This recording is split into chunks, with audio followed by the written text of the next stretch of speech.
શ્રી કૃષ્ણમ વંદે જગદગુરુ। કેમ છો મારા વાલા મિત્રો? મજામાં ને?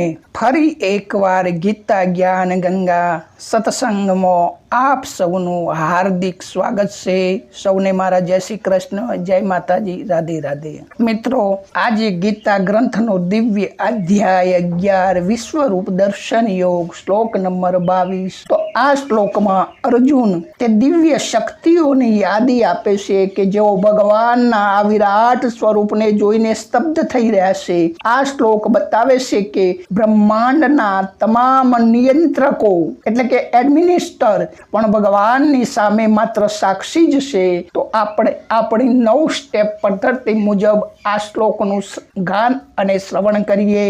રુદ્રાદિત્યાવસવો યે ચ સાધ્યા વિશ્વે સ્વિનો મરુતોષોષપાશ્ય ગંધર્વ યક્ષ સુર સિદ્ધ સંગા વિક્ષત્વેત્વા વિસ્મિતા સૈવ સર્વ। જે 11 રુદ્રો અને 12 આદિત્યો તથા 8 વસુઓ, 12 સાધ્યો, 10 વિશ્વદેવો, 2 અશ્વની કુમારો, 49 મરુદગણ અને પિતૃઓના સમુદાય તથા ગંધર્વ, યક્ષ, રાક્ષસ તથા સિદ્ધોના સમુદાયો આ બધા જ છક થઈને આપને જોઈ રહ્યા છે। તો શ્લોકને વિસ્તારથી જોઈએ કે મુખ્ય વિષય વસ્તુ સિદ્ધાંત અર્થાત આ શ્લોક બ્રહ્માંડના વંશ વેલાની પરાકાષ્ઠા બતાવે છે। અર્જુન જુએ છે કે આ આખી સૃષ્ટિનું સંચાલન કરનારા દેવો એટલે કે 11 રુદ્રો, 12 આદિત્યો, 8 વસુઓ, સાધ્ય ગણદેવો, વિશ્વદેવો, અશ્વની કુમારો, 49 મરુદગણો, પિતૃઓ, ગંધર્વો, યક્ષો, અસુરો, સિદ્ધો બધા જ સંગીત કળાના જાણકાર ગંધર્વો, શક્તિશાળી જીવો એટલે કે યક્ષ, અસુર વગેરે અત્યંત તેજની સામે પોતાની લઘુતા અનુભવે છે। તો મિત્રો, આ બધા જ વિશ્વરૂપના દર્શક બની ગયા છે, ભગવાનના વિરાટ રૂપના દર્શક બની ગયા છે। આગળનો પોઈન્ટ સૂક્ષ્મ ચિંતન ગુઢાર્થ જોઈએ દરેક શબ્દનો કે વિશ્વતા સૈવ સર્વ। અહીં આશ્ચર્ય માત્ર મનુષ્યો પૂરતું નથી, પરંતુ જેઓ પોતે શક્તિશાળી દેવતાઓ છે, જેઓ બ્રહ્માંડનું સંચાલન કરે છે, તેઓ પણ આ રૂપ જોઈને વિસ્મિત થઈ ગયા છે, આશ્ચર્યચકિત થઈ ગયા છે। આનો અર્થ એ થયો કે ઈશ્વરનું આ રૂપ તેમની કલ્પના બહારનું છે।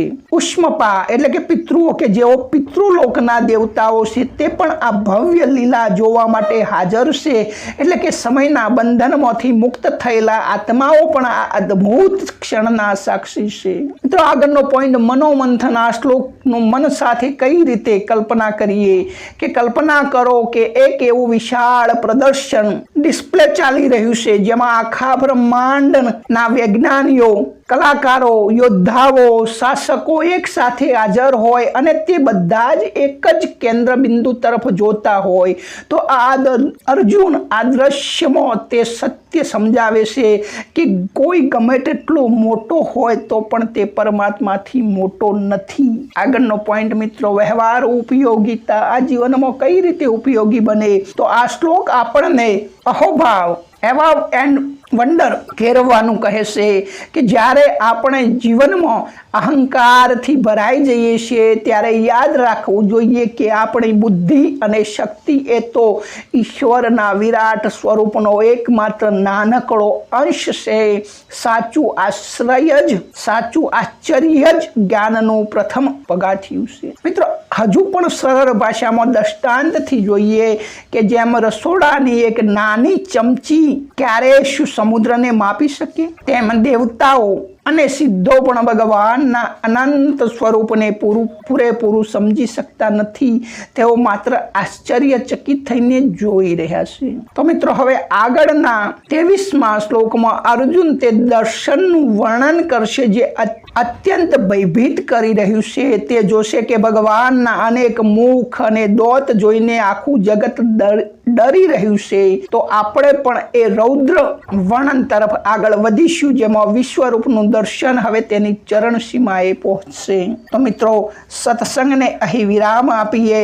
હરિ અનંતા, હરિ કથા અનંતા. એમ સત્સંગ પણ અનંત છે, પરંતુ વિરામ આવશ્યક હોય છે. તો સારું હતું એટલું સનાતન શાસ્ત્રોનું, ભગવાનની વાણી હતી, મારા ગુરુદેવનું હતું. જે પણ કઈ ખામી કચાશ રહી ગઈ હોય તો મારી સમજી આવતીકાલે સનાતન ધર્મ ગુજરાતી ચેનલમાં શ્રી ગુરુ ગીતા શિવ પાર્વતી સંવાદ, જે ગુરુ તત્વનું ગુપ્ત જ્ઞાનમાં પાર્વતીને શિવજી આપી રહ્યા છે, તેમાં વિડીયો આવશે. તો આપ સૌને સત્સંગ સાંભળવા નમ્ર વિનંતી છે.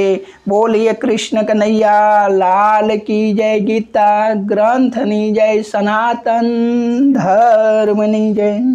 ગીતા જ્ઞાન ગંગા ચેનલ જરૂરથી સબસ્ક્રાઇબ કરજો. સૌને મારા જય શ્રી કૃષ્ણ, જય માતાજી, રાધે રાધે. आरती कुंज बिहारी की, गिरधर कृष्ण मुरारी की, जय कन्हैया लाल की.